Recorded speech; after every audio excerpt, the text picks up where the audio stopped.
제가 소개드리겠습니다. 올여름 유례없는 역대급 폭염을 마친 쪽집게 기상학자 김해동 교수님이십니다. 안녕하세요. 안녕하세요. 안녕하세요. 예. 오늘 마침 눈이 와서 지금 그 얘기를 하고 있었는데 어떻게 또 성함이 김해동 교수님이시네요. 예, 이게 오늘 참 기가 막히네. 타이밍이. 안 그래도 날이 추우면 추운 겨울에는 빨리 해동이 돼야 해동이 이게 겨울에 딱 성함이 아니 얘기를 들어보니까 이제 오늘 이게 첫눈이 왔는데 요것도 좀 정확하게 얘기를 하셨다고 그래요, 교수님이. 오늘 아침 기록적인 폭설이 나무와 건물 위를 하얗게 뒤덮어버린 가운데 한 남성이 도로 끝자락에서 스키를 타고 가는 모습이 보입니다.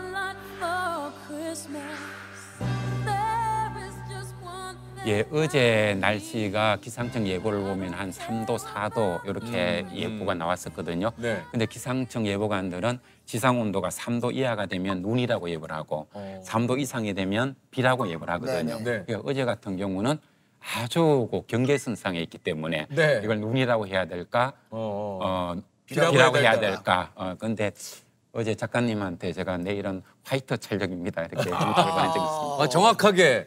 온도가 왜 그렇게 예상을 좀 하셨어요? 예상보다는 온도가 더 내려갈 것으로 보였거든요. 그래서 실제 어제 예상한 것보다는 오늘 지금 녹화하는 이 시간에 온도가 한 2, 3도 더 낮거든요, 사실은. 그래서 이제 그 예상을 좀 하신 거군요. 그것보다는 온도가 더 떨어지겠다고 봤습니다. 오늘은 이제 첫 눈이 오긴 했습니다만 사실 얼마 전에 지난주까지만 해도 날이 그렇게 춥지가 않았어요. 가을도 좀 유독 늦게 오는 것 같았고 단풍도 좀 늦게 들고. 근데 진짜 유독 이번 여름은 좀 길었던 것 같아요. 그렇죠. 끝날 듯 안 끝나고 끝났다 싶으면 다시 돌아오는 것 같고. 추석까지 이렇게 사실은 무더위가 예전에는 추석에 아침에 입김이 났던 걸로 기억을 하거든요. 맞아요. 근데 지금은 뭐 사실 반팔을 입고 다니니까. 그러니까 추석을 한자로 이렇게 써보면 가을 추자에 저녁 석자잖아요. 네네. 그러니까 가을의 저녁이라는 얘기니까 가을이 무르익었다. 이제 두꺼운 옷을 입고 이렇게 됐었거든요. 근데 이제는 그것은 다시 올 수 없는 그런 하나의 추억. 이제는 다시 올 수 없는 거죠. 그렇습니다. 그러면 수능 한파도 마찬가지입니까? 수능 한파도 없어졌어요. 그렇죠. 원래 수능 보면 너무 따뜻했죠. 영상 17도 뭐 이렇게 올라가 그랬으니까. 영상 17도요? 예. 수능 한파로 수도권과 강원 영서 지방엔 한파주의보까지 내려져 있습니다. 기상청은 아침 기온이 영하 7도까지 떨어지는 곳도 있다며 강추위를 예상했습니다. 기온도 10도를 웃돌면서 예년 같은 수능 한파는 느껴지지 않습니다. 아니 이게 사실 기상이변에 대한 여러 가지 얘기들 주변에서 좀 많이 합니다만 이렇게까지 더워지는 이유가 뭐가 있습니까?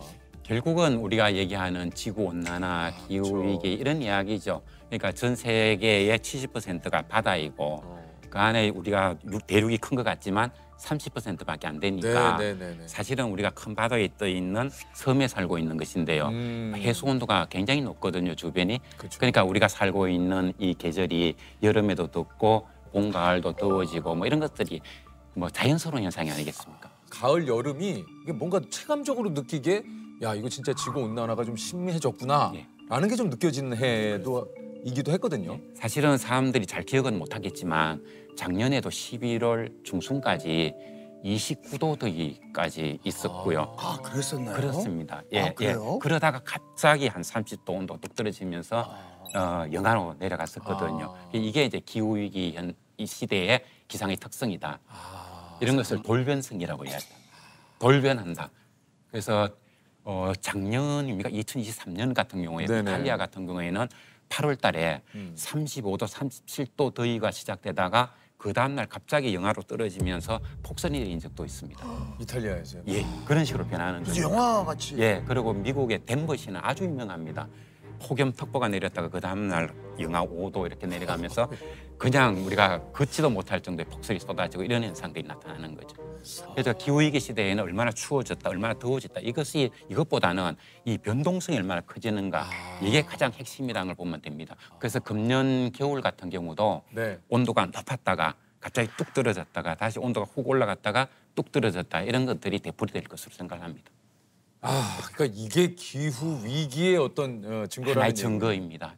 꽃이 폈잖아요. 봄꽃이. 철쭉 같은 게 막 철쭉이 막 피고. 그리고 지금 뱀, 깨구리가 나오고 그래서 어떤 분들은 뭐 기후 위기에 우리가 대응할 수 있는 시기가 7년밖에 안 남았다든가 이런 얘기를 하는데 사실은 우리 기상학자들이 볼 땐 이미 우리는 기후 위기에 되돌릴 수 없는 그런 상황이 이미 뛰어들었다. 예, 그래 그런 증거를 대라고 한다면 얼마든지 될 수 있을 정도의 그 정도입니다. 예, 그게 전 세계적으로 그렇고 해외에서 발생하고 있는 놀라운 기상 현상이 우리나라에도 거의 똑같이 발생을 하고 있습니다. 교수님 올해 또 이게 폭염 전망을 하셔가지고 또 이제 쪽집게다 이런 얘기를 들으셨는데 네. 지금 또 올겨울 영하 18도의 역대급 한파가 올 거다 예측을 또 하셨다 그래요. 예.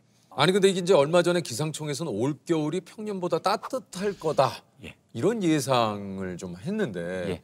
이게 좀 교수님과는 좀 의견이 조금 좀 차이가 있는 거 아닙니까? 예, 그 정보를 잘 읽어야 되는데요. 예, 네. 제가 사실 문어도 아니고 점쟁이도 아니고 사실 저는 데이터를 딱 놓지 않으면 이 전망을 할 수 없는 그런 사람인데 올 겨울이 예, 많이 추울 것이라는 그런 패턴들이 이미 많이 나오고 있었기 때문에 그걸 제가 얘기를 한 것이고요. 근데 이 평균이라고 하는 것은 온도가 높았다가 떨어졌다 이렇게 하면 두 개를 뒤에서 나누면 평균이 되는 것이고 그보다 조금 더 따뜻하면 이렇게 올라갈 수 있는 거죠. 근데 그것이 예, 실제적으로 그러면 한파가 안 온다는 얘기냐? 그건 아니고요. 올 겨울 온도는 변동폭이 많이 클 것이다. 그래서 지금 우리가 겪고 있듯이 온도가 쭉 올라갔다가 또 푹 떨어졌다가 이렇게 될 가능성이 있고요. 그렇게 되면 우리가 온도가 계속해서 추우면 적응이 되죠. 옷도 입게 되고 우리 몸이 적응이 되는데 우리가 온도계를 보고 아 이건 평균이니까 춥다 하면 안 되겠네 이렇게 말할 수가 없잖아요. 추우면 춥다고 얘기하는 거고 더우면 덥다고 얘기해야 되니까 그렇게 보면 그렇게 따뜻한 더위다 따뜻함이 계속 이어지는 이런 겨울은 아닐 것이다. 예. 교수님도 사실 말에 책임을 지셔야 되니까 예. 이야기가 굉장히 좀 어쩔 수 없어요. 예. 어쩔 수 없어요. 맞아요. 아 왜냐면 교수님이 네. 아까 얘기했죠. 교수님 무슨 뭐 쪽집게 도사님도 아니에요, 아니고 아니에요. 그건 알 수가 없어.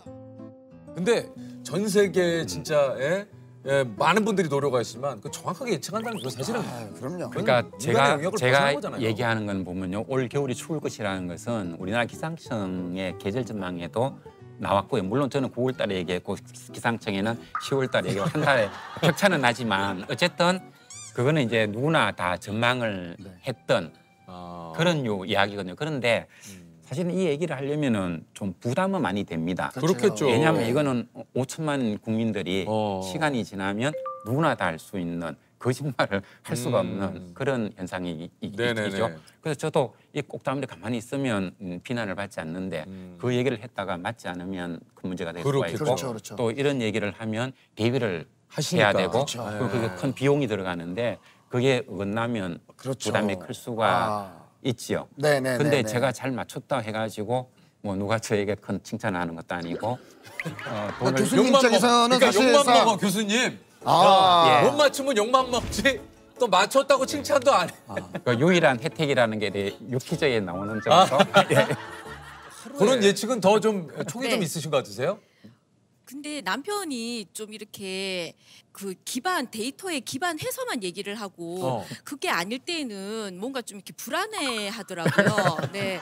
근데 누가 봐도 하늘이 컴컴하고 눅눅하고 그래서 비가 오는데 남편은 이렇게 이런 기상도는 아직 안 떴다. 그래서 저는 이제 그 말 안 듣고 그냥 우산 들고 나가거든요. 그러면 한 1분 걸으면 비가 옵니다. 그러니까 누가 봐도 비가 올 것 같은데 그런 데이터는 오늘 없다. 예. 제가 대학원 다닐 때 과외를 많이 했었는데 소위 말하는 쪽집게 과외였던 것 같습니다. 한 25개 정도 이렇게 찍어주면 그중에 한 23개 정도는 거의 뭐 그대로 나왔던 것 같습니다. 제가 한강 작가의 소년이 온다라는 책을 읽었는데 아내에게 얘기를 하기를 한강 작가는 분명히 노벨 문학상을 받을 것이다 라고 얘기를 했었습니다. 그건 저도 맞췄거든요. 제가 국문과 출신이라서 그래서 아마 저한테 좀 힌트를 얻어서 맞췄다고 얘기하는 게 아닌가 저는 그렇게 생각하고 있습니다.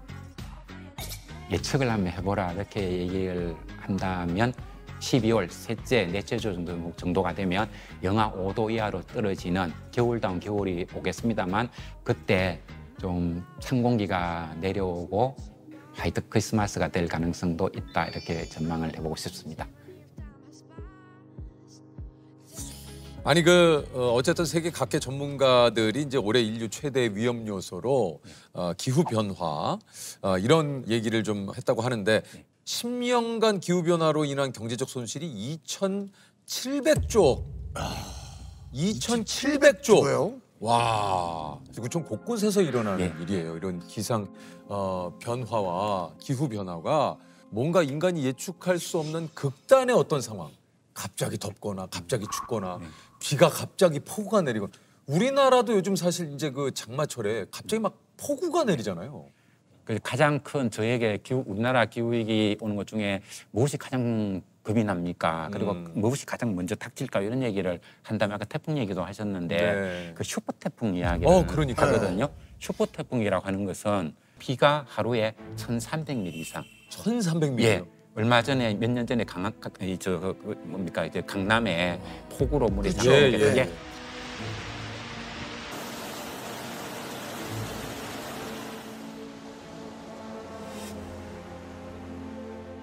그게 340mm거든요. 거의 그거야 4배네요. 4배 정도의 비가 오는 게 슈퍼 태풍입니다. 이걸 기후학자들에게 우리나라에도 슈퍼 태풍이 올까요? 그러면 2030년 전에는 오지 않을까 이런 얘기를 했거든요. 근데 사실은 그게 아니고 2019년에 일본의 그 북해도부터 해서 오키나와까지 태풍 구름으로 다 덮은 하기비스라는 태풍이 있었는데 진료가 한반도라고 예보를 이미 냈었습니다. 그 태풍이 우리가 올라왔더라면 우리가 어떻게 돼 있을까 생각해 보면 지금 우리가 이 촬영 못 하고 있을 수도 있겠죠. 우리나라 그 어떤 도시도 1,300mm 비를 내렸을 때 건질 수 있는 도시가 없고, 그리고 우리 도시에 가보면 고층 빌딩이 굉장히 많이 있죠. 거기는 태풍이 오지 않아도 빌딩과 빌딩 사이에는 빌딩풍이라는 강한 바람이 불죠. 그래서 강한 저기압신하고 할 때는 그 바람 때문에 유리창이 깨지고 이런 사건이 이미 지금도 발생하고 있거든요. 근데 그게 만약에 시속 250km짜리 바람이 불면 어떻게 될까?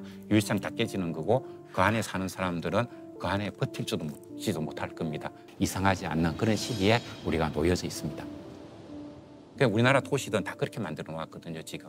그러니까 우리나라가 얼마나 대비가 안 돼 있는가 이걸 생각하면 너무나 끔찍한 것이고요. 이게 한마디로 이런 일이 이제 점점 잦아지고 있고 다행히도 운이 좋게도 다른 곳으로 빠져나갔지만 이게 올 수 있다는 것에 대한 우리도 어느 정도 대비는 좀 해놔야 된다. 그래서 제가 이게 굉장히 심각하게 올 수 있기 때문에 여기 대비 안 하면 우리 사회가 큰일 납니다 하는 그런 사명감 때문에 그러신 것 같아요. 비난을 받을 수도 있지만 조금 지났다가 그렇지 않으면 그러니까 교수님이 지금 얘기하시는 게 내가 맞췄냐 못 맞췄냐가 중요한 게 아니다. 그러니까 이런 변화하는 지금 기후 위기, 그러니까 교수님은 왜냐면 그것만 보시기 때문에 이게 막 두려운 거예요. 그렇죠. 저 같은 과학자들이 말을 함부로 안 하는 그 직업병이라는 게 있는데 이런 얘기를 합니다. LA에 지진이 발생할 확률이 한 10%가 되더라. 내가 시뮬레이션을 해보니까 그랬을 때 큰 지진이 날 수 있으니까 대피해야 됩니다라고 얘기를 했어요. 그러면 사람들이 차를 몰고 막 도망을 가겠죠. 그러다가 교통사고가 나고 해서 사람이 한 100명쯤 죽었다. 근데 지진은 안 났다. 그래서 이 과학자가 떠안는 부담감. 그다음 한 10%밖에 안 되니까 아이고 뭐 참지. 괜찮겠지. 입을 닫았는데 실제로 터져가지고 10,000명이 죽었다. 그렇게 예상이 될 때 이 과학자는 어떤 말을 해야 되느냐는 이제 고민을 하게 되는데 이게 진짜 연구하시는 박사님들의 이 참 또 고충이 지금 이 얘기를 들으니까 확 느껴지네요. 2018년에 7월 초에 엄청난 폭염이 온다는 얘기를 자신 있게 한 사람은 제가 알기로는 없었던 것으로 생각이 됩니다. 전국에 폭염이 계속되면서 온열 질환자 수가 1,000명을 넘어섰고 사망자도 10명이나 발생했습니다. 지금부터 다가오는 폭염은 사람을 죽이는 살인적 폭염이기 때문에 여름은 더워야 돼 하는 얘기는 이제부터는 더 이상 해서는 안 됩니다라는 얘기를 명확하게 얘기를 했습니다. 그것이 계기가 되어서 국회에서 폭염도 자연재해의 한 항목으로 들어가는 데 제가 일조를 했다고 생각하고 있고 저도 그런 얘기를 하고 나면 이것이 혹시 맞지 않으면 어떨까 해서 노심초사하기도 하고 항상 긴장을 하기도 하고 그런 생활을 보냅니다. 그럼에도 불구하고 우리가 그것을 대비를 했을 때는 피해를 훨씬 줄일 수가 있기 때문에 여기에 대비를 시켜야 된다는 그런 좀 학자로서의 어떤 사명감이랄까 그것이 있기 때문에 앞으로도 내 전망이 잘 맞을까 혹은 틀릴까 여기에 연연하지 않고 계속 얘기를 할 생각입니다. 요즘에는 글로벌 워밍, 그러니까 지구 온난화라고 하지 않고 글로벌 보일링이라고 한대요. 지구촌 곳곳이 유례 없는 폭염에 시달리면서 각국이 대책 마련에 고심하고 있습니다. 호주 남동부 일대 산불이 넉 달째 잡히지 않고 있습니다. 갑자기 산불이 소방차를 집어삼킬 듯 치솟더니 차량 주위가 불꽃으로 뒤덮입니다. 기후변화에 제대로 대처하지 않아 역대 최악의 산불이 발생했다는 비난 여론은 더욱 거세지고 있습니다. No more excuses.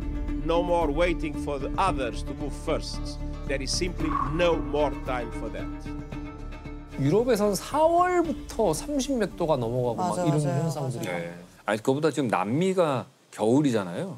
겨울인데 33도, 35도 이래요. 아 진짜? 그러니까 제일 심각한 문제가 겨울철에 거기가 산 꼭대기에 얼음이 얼고 그다음에 봄이 되면 녹아서 그 물을 써야 되는데 지금 얼음이 얼질 않는 거예요. 그러면 그 다음에는 그냥 가뭄인 거예요. 그냥. 재앙인데? 재앙이죠. 아르헨티나 수도 부에노스아이레스의 낮 기온이 30.1도까지 치솟았습니다. 한겨울인 8월 초 평년 낮 기온이 보통 15도 안팎인데 갑자기 15도 이상 오른 겁니다.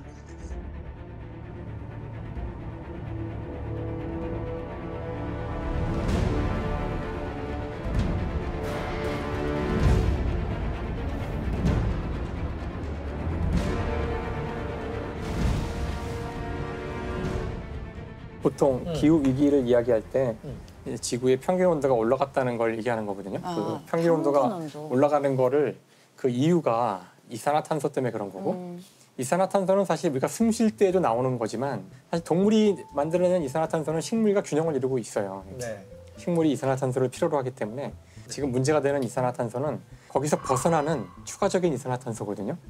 인간의 또는 동물이 만들어낸 이산화탄소가 아니라 원래 땅속에 묻혀있던 석탄을 인간이 캐서 그거를 태워서 뭐 전기를 만들거나 아니면 석유를 태워서 또는 폭발시켜서 자동차가 움직이거나 그때 나오는 이산화탄소는 추가적인 이산화탄소거든요.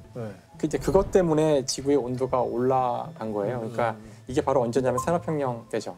그래서 산업혁명 때를 기준으로 해서 온도가 계속 올라오고 있는데 그 온도가 상승하는 속도가 그 우리의 웬만한 과학 지식으로는 이해할 수 없을 만큼 빠르기 때문에 이게 경고가 되는 상황인 거고요.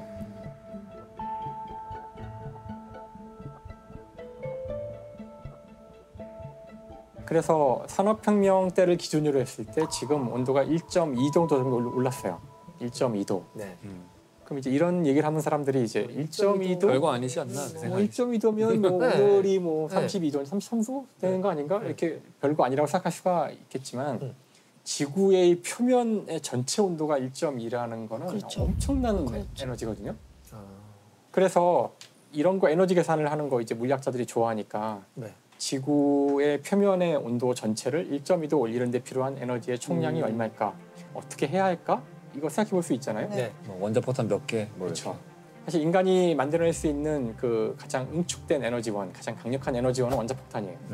그럼 원자폭탄을 도대체 몇 개를 터뜨리면 이 정도의 에너지를 얻을 수 있을까? 얼마나 될까요? 500개. 100만 개. 그 1800년부터 지금까지 계속 터뜨려야지. 매일같이 매 초마다 4개씩. 매 초마다 4개씩. 1초에 4개씩. 그럼 이게 지구과학적 규모의 에너지는 인간이 감당 못해요. 태풍 하나 올라오는 거를 전 세계의 모든 전함들이 다 모여서 인간이 가진 무기를 총동원해서 공격을 해도 태풍 막기 어렵거든요. 그러니까 엄청난 에너지예요, 사실은. 옛날에는 그래서 그런 가이아 이론이라고 있어가지고 야, 이산화탄소가 올라가도 걱정 없어. 아마존에 열대우림이 많이 자라니까 상쇄시킬 거야. 그래서 지구 생태계가 알아서 밸런스를 맞추게 될 거라는 이론들이 있었는데 야, 바로 그 가이아가 인간이 제일 문제니까 인간을 쓸어버릴 수 있다. 이 모든 문제 해결 인간만 없어지면 다 해결되는 거니까. 가이아만이 아니라 이 기후에 대해서는 아주 옛날부터 사실 연구가 있었어요. 근데 이미 19세기에도 연구가 있었거든요. 아레니우스라는 그 굉장히 위대한 화학자인데 노벨상도 받았죠. 그 사람이 사실은 온실기체에 대한 연구를 해서 지구의 온도가 이제 이산화탄소가 많이 늘어나면 확 올라갈 수 있다는 걸 연구를 한 적이 있었어요. 몇 년도에? 논문도 냈고요. 그게 아마 19세기일 거예요. 와, 1800년대. 그리고 이미 20세기 중반에도 킬링이라는 과학자가 있는데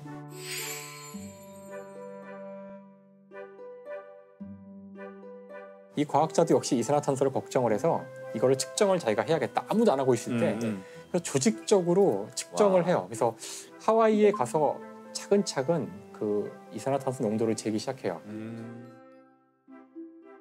이 사람이 2005년에 죽는데 그때까지 계속 죽을 때까지 하고 지금까지 측정을 해서 그 데이터가 그 바람에 우리가 지구 이산화탄소에 대한 농도가 적어도 하와이에서의 데이터를 알고 있는데 농도가 이렇게 올라가는 거를 측정해서 그걸 킬링 곡선이라고 하거든요.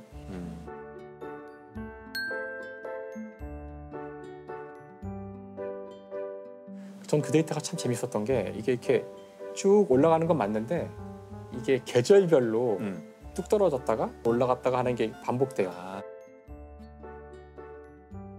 나무 이파리가 있으면은 광합성을 해서 없애고. 나무 이파리가 광합성을 하기 때문에 이산화탄소를 흡수해서 여름엔 떨어졌다 올라갔다 이것도 보여요. 데이터에. 근데 아무튼 이미 50년 전에 그런 과학자들은 데이터들을 다 쌓고 있었고요. 아니 맨날 듣기만 하다가 이렇게 되게 뭐 기후변화 그냥 조금 더운 거 참으면 되겠지 뭐 이 정도만 생각하는데 이렇게 재앙적 수준인데 이게 대응 방법은 어떻게 얘기 그러니까 좀 왜 이렇게 심각한데 항상 궁금했어요. 그래서 이제 제 생각에는 그러니까 이 문제는 다시 아마 인간이 해결을 못할 확률이 커요. 그래서 물론 열심히 노력을 더 하긴 해야겠지만 국제적인 노력을 하긴 해야겠지만 이상기후가 올 거라는 전제하에 전략을 짜야 돼요. 그렇죠. 이제는 그러니까 더 지금보다 온도가 오를 것이고 아마 앞으로 더 심각한 그런 폭염이나 더 심각한 태풍이 많이 올 거예요. 그다음에 더 많이 추워질 거고 그러니까 그에 대비해서 이제 건축도 마찬가지인데 그런 기준들을 높여야 돼요. 건물을 만들거나 이 하우스를 만들 때에도 더 극한 조건을 예상해서 적어도 10년, 20년 후에 더 안 좋아질 거라는 전제하에 만들어야 돼요. 그게 첫 번째 지금 우리가 할 일이에요. 근데 그게 참 엄청난 돈이 들어가는 일이니까 그렇죠. 사건이 생기기 전에 그 인프라에 투자하는 거를 선뜻 뭐지 그 말고도 풀어야 되는 문제가 너무 많고 맞아요. 건축에서는 그래서 최근에 어떤 일이 생기냐면은 태풍도 계속 오고 하니까 집을 지을 때 이제 돔 형식으로 짓는 거예요. 그러니까 둥글둥글하게. 아예. 예, 그래서 최근에 뉴스에 나왔는데 로버트 다우니 주니어가 새로 지은 집 보면은 약간 이글루 같은 형태야. 그럼 벽이 수직으로 서 있으면 바람 맞으면 넘어가잖아요. 지붕도 날아가고 그러지 않고 벽과 지붕이 이렇게 일체화로 되어 있는 그런 형식으로 만드는 것도 유행하고 그래요. 최강 교수님 그리고 이런 막 여러 가지 방법들이 있는데 지구에 양산을 씌우자고 한 천문학자가 있다고 하던데요. 그런 제안들이 간혹 있긴 하죠. 그러니까 지금 들으면은 약간 황당한 거잖아요. 그러니까 지금 당장 지구 앞에 저쪽에 태양이 비치는 쪽에다가 커다란 차양막을 쳐서 지구에 들어온 해를 조금이라도 가려보자, 뭐 1%라도 가려보자 이런 제안을 하는 거는 지금 당장 실현할 수는 없죠. 그걸 발사도 못해요. 너무 크고 무거워서 발사할 수도 없을 것이고 하지만 그런 기술을 계속 꺼내보는 거죠. 실제 기술 개발을 하고 있긴 해요. 그러니까 이산화탄소를 흡수해서 없애는 방법이 있잖아. 가장 직관적인 방법이.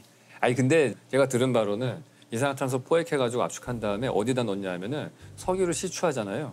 그럼 그 안에 빈 공간이 생기니까 거기다가 압축해서 넣자는 그런 얘기가 있어요. 근데 문제는 거기다 넣었는데 지진이 나면은 그게 한꺼번에 나오잖아요. 그러면 더 심각한 문제가 생길 수 있다는 거예요. 그렇죠. 그러니까 이산화탄소를 포집하는 모든 문제의 핵심은 저장을 못해요. 저장할 만한 데가 없고 그러면 뭐 어떤 분들은 이걸 탄산음료를 만들면 되지 않냐. 이거 안 되는 거예요. 그것도 이제 마셔봤자 다 트림으로 나오기 때문에 결국은 소용없거든요. 이제 그래서 한 가지 놀라운 거는 이미 이 이산화탄소를 흡수해서 날아다니지 않는 걸로 바꿔놓는 이미 거대한 기술이 이미 있긴 있어요. 아 그래요? 그게 바로 광합성이에요.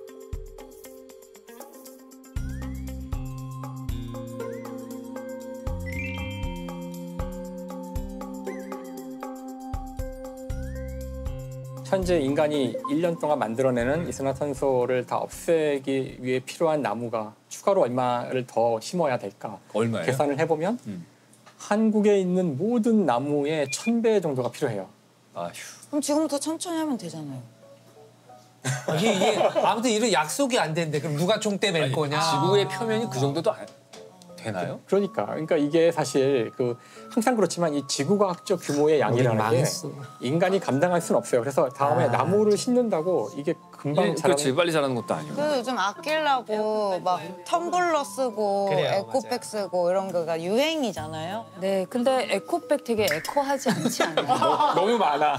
에코백이나 텀블러가 환경에 도움이 된다고 해서 한동안은 이제 모든 기념품이나 이런 걸 다 에코백을 많이 줬어요. 저희 집에도 너무 많아요. 에코백이 이만큼이 있는 거예요, 네. 저는. 근데 이 에코백을 만드는 과정이 그렇게 에코하지만은 않다고 하더라고요. 그렇게 다 표면 처리를 해놓으면 당장 썩을 수 있는 그런 재질도 이제 아니게 되는 거잖아요. 그러니까 장바구니를 비닐 대신에 한두 개를 쓰면 그것은 절약일 수 있죠. 친환경적일 수 있죠. 그런데 비닐봉지를 쓰면 안 돼. 플라스틱을 쓰면 안 돼. 이러면서 에코백을 계속 사 모아요. 네, 이렇게 하면은 결코 환경에 도움이 안 되는 거죠. 참 어려운 게 이게 탄소 발자국이라는 게 있어요. 그러니까 그 물건을 만들거나 하기 위해서 얼만큼의 이산화탄소 배출이 필요했었는가에 대한 수치거든요.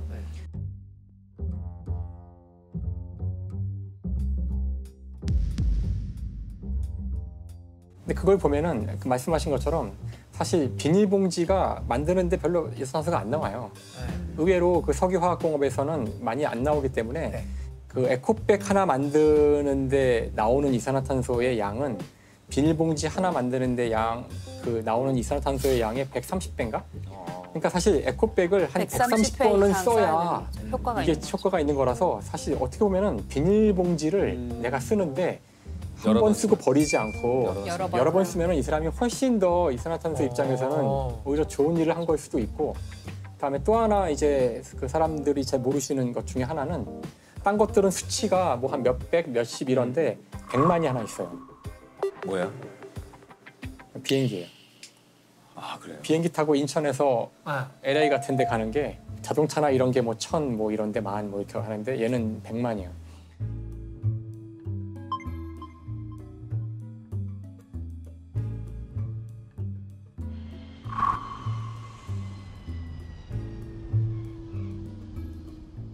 그래서 우리가 지구 전체를 당장 바꿀 수는 없지만 그냥 오늘 우리가 각자가 할 수 있는 행동을 하는 거죠. 그게 어쩌면 심적인 위안밖에 안 된다고 할지라도 카페에 사람들 만나서 커피를 마시러 갔을 때 누군가 이제 가방에서 텀블러를 꺼내서 저는 여기다 담아주세요라고 했을 때 되게 잘 가지고 왔네? 나도 다음에 가져와야지? 아니면 나도 꺼내고 뭐 이렇게 한다면 그 다음에는 이 사람들이 좀 더 이런 문제에 관심을 가질 가능성이 더 큰 거예요. 저는 에코백이나 텀블러가 되게 중요하다고 생각하는데 그게 단순히 아까 수치적으로 한 100배 손해보고 이런 문제라기보다는 결국은 이게 유권자들이 몽땅 다 텀블러를 들고 다니면 이 자체가 메시지를 주는 거예요. 되게 좋은 시그널이에요. 환경에 관심이 있는 유권자다 나는. 그러니까 이런 것들을 다 우리끼리도 연대를 하는 거죠. 나는 관심이 있고 얘도 관심이 있고 얘도 관심이 있네. 아 우리 모두 관심이 있구나. 이 힘을 모아서 법안을 만들어 보자. 그러니까 이런 거를 하기 위해서라도 사실은 이게 행동이죠 사실은. 이게 당장 어떤 효과가 딱 드러나지 않더라도 꾸준히 그 문제에 천착하고 있다는 게 중요한 것 같아요. 언젠가는 잘 해결할 방법도 찾아내겠죠.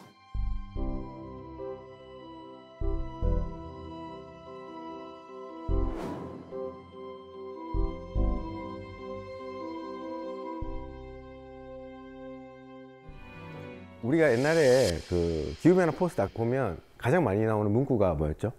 지구가 아파요. 아 예. 어떻게 다 알고 계시네. 너무 진짜 강하게 있었어. 주입식. 진짜로. 근데 문제는 지구가 아픈 걸로 끝나는 게 아니란 거죠.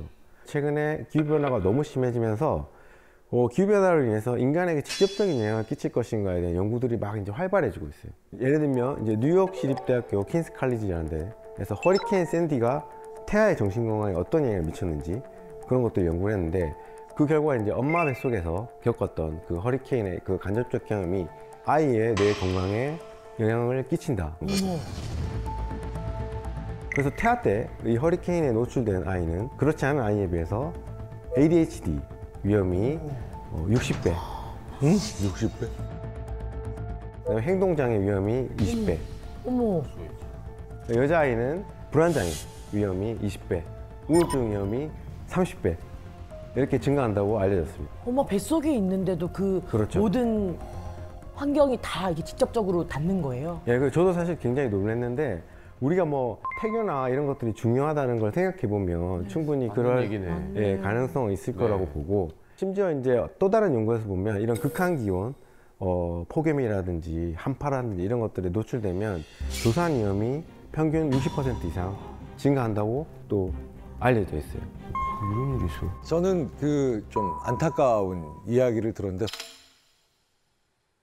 기후학자들께서는 그래서 요즘 자녀를 안 가지신다고. 안 돼. 미래가 너무 지금 비관적으로 예측이 돼서. 저는 이제 근데 조금 다른 관점을 가지고 있어요. 미래 세대도 분명히 중요한데 미래 세대의 일이라고 하는 순간 어쩌면 이제 이거는 내일이 아니야 라는 느낌으로 이렇게 뒤로 빼는 거죠. 사실은 그래서 제가 말씀드린 건 지금 성인인 사람들이 훨씬 더 힘들어질 거라고. 어른들은 그래도 이제 갖출 게 다 갖춰져 있고 네. 저희는 괜찮지 않을까요? 네네, 그렇죠. 폭염이나 이런 폭우 이런 것들은 사실상 이제 어느 정도 견딜 수가 있는 거죠. 예를 들면 뭐 너무 폭염이 심하다, 에어컨 틀면 되고 폭우 올 때 안 나가면 되는 거죠. 근데 기본적으로 그렇게 대처를 할 수가 있는데 전염병은 또 다른 문제. 여러분들이 이제 아마 코로나를 통해서 간접 경험을 했잖아요. 전염병이 얼마나 사회를 바꿔놓을 수 있고 우리에게 큰 영향을 끼치는지. 근데 지난 2010년 이전에 국내에서는 한 번도 발생 안 했던 라인병이라는 게 지난해 역대 가장 많이 발병을 했어요. 라인병이 라인병이라는 거는 이제 진드기가 전파하는 질병이에요. 진드기가 사람을 물면 감염이 발생해서 이제 몸에 문제가 생기는 건데 심하면 뭐 부정맥, 뭐 기억상실, 안면마비 이런 것까지 온다고 해요. 심하네. 또 하나는 이제 말라리아. 이런 것도 사실은 이제 많은 정부의 사업으로 줄어드는 추세였는데 다시 이제 환자가 늘어나고 있죠. 다시요? 예. 왜냐하면 이게 기후변화로 인해서 대체적으로 따뜻해지고 있잖아요. 온난화가 되면서 이제 겨울이 줄고 진드기와 모기 이런 것들 매개체, 이 질병을 전할 수 있는 매개체가 서식할 수 있는 그런 기간이 늘어난 거예요. 그러니까 확률적으로 더 이런 것들이 문제를 많이 일으킬 수 있는 상황으로 바뀌어가고 있는 거죠. 사람이 싸워야 될 적이 계속 늘어나네요. 뭐 그렇다고 볼 수도 있어요. 근데 여기서 우리가 단순히 눈을 이게 그냥 뭐 우리의 레저로만 생각하는 게 아니라 눈은 기후변화, 이 지구 시스템에서 굉장히 중요한 역할을 하고 있어요. 이제 우리가 눈이 내려서 이렇게 땅에 쌓여 있는 거를 스노우팩이라고 합니다. 얼굴에 이렇게 마스크팩 하는 것처럼 팩. 근데 날이 추우면 눈이 내려서 이제 녹지 않고 이렇게 켜켜 계속 쌓여 있는 그 상태를 얘기하는데 이 온난화가 되면서 스노우팩 두께가 점점 얇아지고 있어요. 왜냐면 따뜻하니까 내린 눈이 금방 녹아버려요. 그래서 이제 가장 쉽게 보이는 게 이제 스키장의 케이스인데 근데 이게 사라지면 그냥 눈이 사라지는 걸로 끝나는 게 아니라 지금 있는 이 온난화보다 훨씬 더 온난화가 가속화돼요. 그렇지. 열을 내려줄 수 있는 게 없으니까. 네, 비슷한 내용인데요. 보통 우리가 이 하얀색 물질, 이 물질은 태양빛을 많이 반사합니다. 이 땅을 데울 수 있는 에너지를 다 반사하는 거죠. 근데 눈이 녹게 되면 어떻게 될까요? 그대로 받아버리겠죠. 그 에너지가 그대로 다시 땅으로 들어오겠죠. 그럼 땅을 데우는 거예요. 그러면 그 옆에 있던 눈이 또 녹겠죠. 그래서 이렇게 계속 가고 있습니다. 지구 마찬가지. 북극에 따뜻해지는 이유가 똑같은 거예요. 북극의 빙하가 녹고 눈이 녹으니까 햇볕이 더 많이 들어오죠. 더 따뜻해지죠. 그러면요, 저희 모든 사람들이 다 흰 옷을 입고 다니면 아니 근데 저도 그 생각 해봤어요. 북극에도 그 약간 구멍난 부분을 흰색 페인트로 이렇게 좀 메꾸면. 두 분께서 말씀하신 거는 실제로 공학적 해결 방법 중에 하나예요. 공학적 해결 방법 중에 하나예요. 진짜요? 네. 맞는 얘기 하는 겁니다. 네, 맞는 얘기 그래서 지금 똑똑하다니까. 훌륭하셔.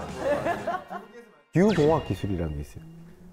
클라이밋 엔지니어링이라는데 공학 기술로서 기후변화 문제를 해결해 보겠다. 예를 들면 아주 간단한 건 우리가 화이트 루프, 하얀 지붕이에요. 하얀 지붕. 그리스 산토리니. 그러니까요. 그게 떠올랐거든요. 온통 하얗잖아요. 그러니까. 미국에서도 그런 시도를 했는데 문제가 생긴 게 뭐냐면 미국에서는 워낙 큰 도시에서 그렇게 하얗게 실험을 해보니까 비행기를 타고 하는 파일럿이 눈이 부신 거예요. 그럴 수도 있네 또. 그래서 지금 미국의 한 연구소에서는 하얗지는 않지만 얘는 하얀색과 같은 반사를 할 수 있는 물질을 개발하고. 그래서 처음 시작은 이런 거예요. 도로를 하얗게 하면 되는 거 아니에요? 여기서 출발하는 거죠. 그다음에 또 하나 중요한 것이 이제 땅을 이게 덮고 있는 눈이 사라져서 그러면 점점 땅이 쉽게 마르게 됩니다. 왜냐하면 이 눈은 이 수자원의 주요 공급원 중에 하나거든요. 눈이 어느 정도 덮여 있고 이런 것들이 서서히 녹아서 지하수도 되고 하천수도 되고 강으로도 흘러가고. 그래서 이런 것들이 부족하면 어떤 일이 벌어지느냐? 산불이 더 세져요. 건조해지고 이게 수분이 없으니까. 강원도의 영동, 삼척 이 지역에 굉장히 큰 불이 났습니다. 그죠?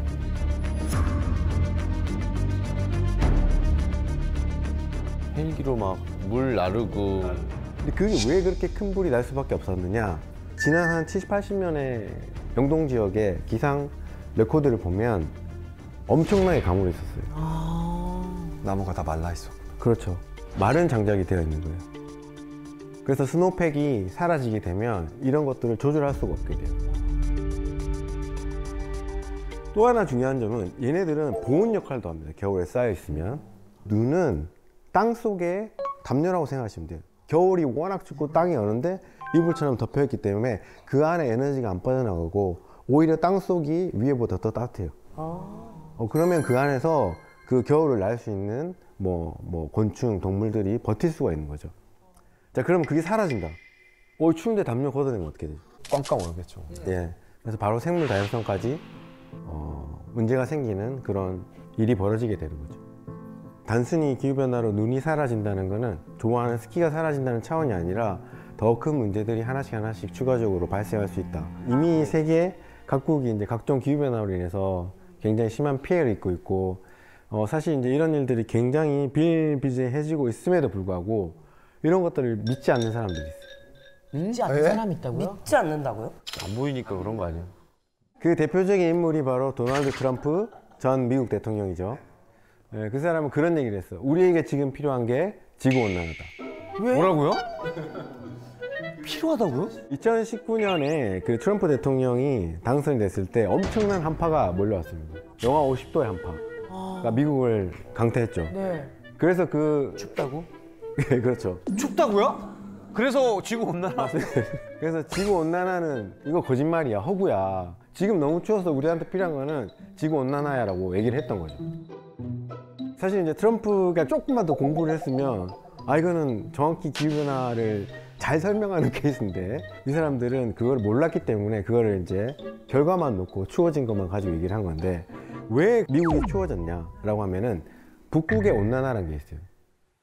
북극의 온도가 올라가게 되면 북극하고 이 밑에 중위도에 살고 있는 사람들이 살고 있는 지역에 공기를 이렇게 가로지는 막이 있어요. 그 막이 약해집니다.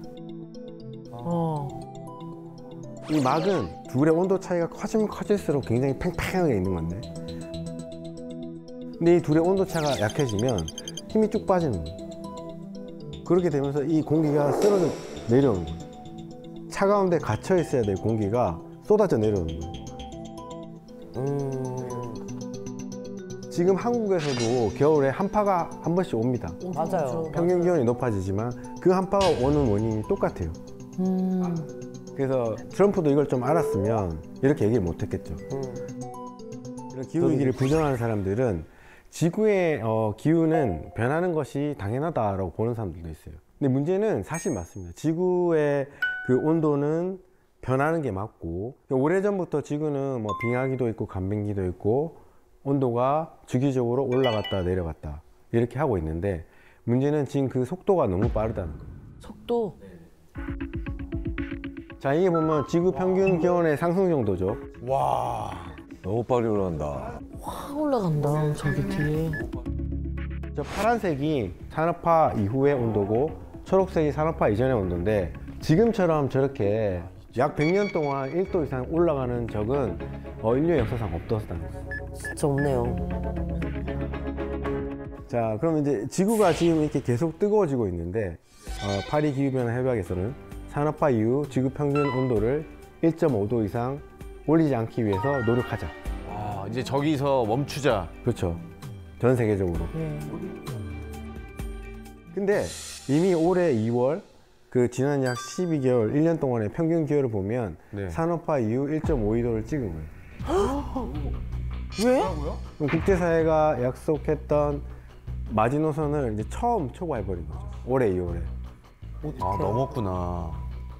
굉장히 빠른 건가? 예, 빠르게 하고 있고, 그래서 최근에 이제 유엔이 기후변화 협약을 이끌고 있는 사무총장인 사이먼 스타일 이분께서 지구를 구할 시간이 앞으로 2년밖에 남지 않았다.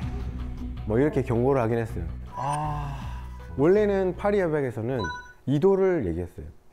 지구 평균 기온을 산업화 이후 2도라고 했는데 굉장히 많은 과학자들이 논의를 하고 고민을 하고 연구를 하고 해서 계속해서 이 2도라는 걸 설정하고 우리가 보니까 2도가 과연 적절한 숫자에 대해서 이제 고민을 하게 됩니다. 너무 높지. 그래서 이제 더 연구를 해보니까 2도까지 가도 큰 문제 생길 것 같으니까 1.5도로 낮추자는 거예요. 자, 그럼 지금 얘기했던 파리 협약에서 말했던 2도가 된다면 과연 어떤 일이 벌어질 것인가? 사람 체온이 거의 뭐 그 1도에서 거의 뭐 생사를 오갈 정도로 막 바뀌기도 하니까 체감되는 뭔가 위험이 감지될 것 같은데 뭔지는 모르겠는데. 지구 온도가 2도 상승했을 때 전 세계 도시 인구 중 약 4억 1천만 명이 물 부족을 겪게 된다고 합니다. 아, 물 부족. 물 부족이 가장 무서운 것 같아요. 맞아요. 네, 그렇죠. 에어컨 끄세요 지금. 전기 먹는 거 다 끄세요. 그럼 조명이랑. 조명 2개 더 꺼요. 네, 다 끄시고. 아니 이목구비만 보이면 되잖아. 그리고 이제 앞으로 우리가 더 이상 2도 올라가게 되면 2도씩 올라갈 때 더 이상 못 먹게 되는 음식들이 있는데 감자. 야, 나 구황작물 좋아하는데. 감자는 안 돼. 더 심각한 게 있습니다. 더 심각한 거 뭐예요? 바로 김치. 그건 안 돼요. 안 돼. 한국 사람들한테 치명적인데요. 온도가 더 올라가기 시작하면 옥수수, 뭐 고추, 배추 이런 재배가 힘들어지죠. 쌀은요? 제일 중요한 쌀이 정말 중요해가지고. 쌀도 문제가 생깁니다. 다 문제가 생기는구나. 문제가 심각하다라고 하는 건 결국에는 어느 정도 수준에 도달하면 굶어 죽는 사람이 생긴다든지 식량으로 인한 전쟁이 생길 수밖에 없는 상황이 되는 거예요. 식량 전쟁이 엄청나지겠다. 교수님이 말씀하신 북극곰 걱정할 때가 아니다. 그러니까.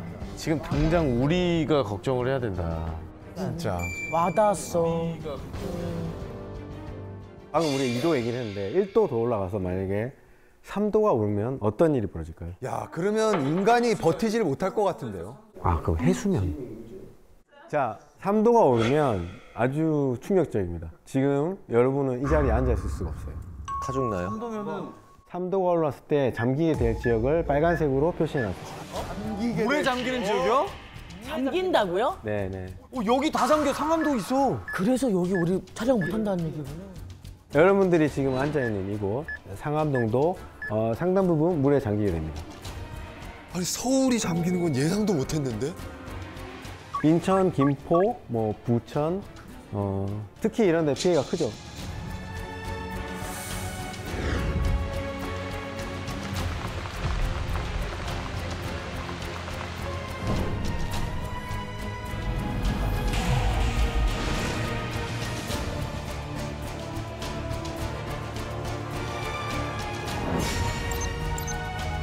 기후변화에 있어서 사실은 제일 걱정해야 될 거는 사계절의 경계가 무너지는 거예요. 이 대한민국이라는 이 나라는 사계절에 맞춰져 있어요. 그렇죠.